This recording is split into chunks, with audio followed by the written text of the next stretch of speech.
ढीचू ढीचू रोता है, गधा गधा ही होता है। ढीचू ढीचू रोता है, गधा गधा ही होता है। गधे के मालिक ने पाली बिल्ली एक बालों वाली।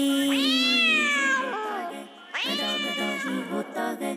गधे के मालिक ने पाली बिल्ली एक बालों वाली। हाथ से खाना खिलाता था, गोद में उसको सुलाता था। बिल्ली साथ में चलती थी जहाँ जहाँ वो जाता था। गधा अकेला एवरीडे बोझ उठाता मालिक के, फिर भी रात में बेचारा बेचारा गम का मारा।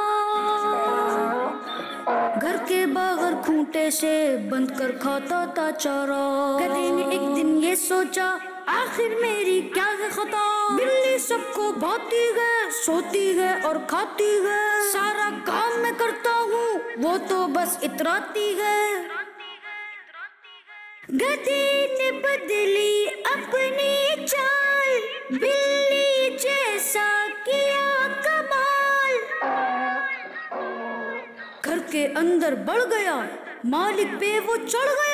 सोचा मालिक खुश होगा, लेकिन वो तो डर गया। मालिक को गुस्सा आया, वो गुस्से में चिल्लाया, मुझे बचाओ मुझे बचाओ, इस आफत से जान छुड़ाओ। मुझे बचाओ मुझे बचाओ, इस आफत से जान छुड़ाओ। पागल हो गया है ये गधा, इसको घर से दूर भगाओ।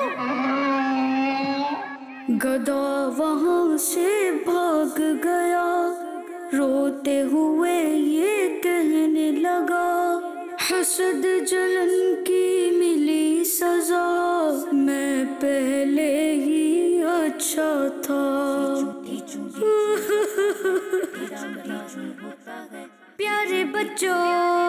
प्यारे बच्चों याद रखो, किसी को देख के नहीं जलो, नहीं जलो, नहीं जलो।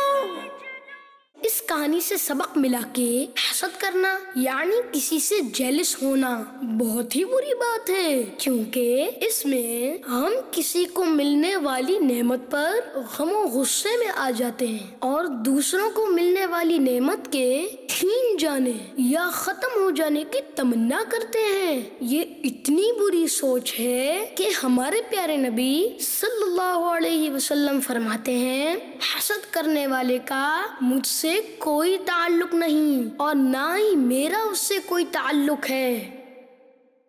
बच्चों का मदनी चैनल आ गया, क्या बात है।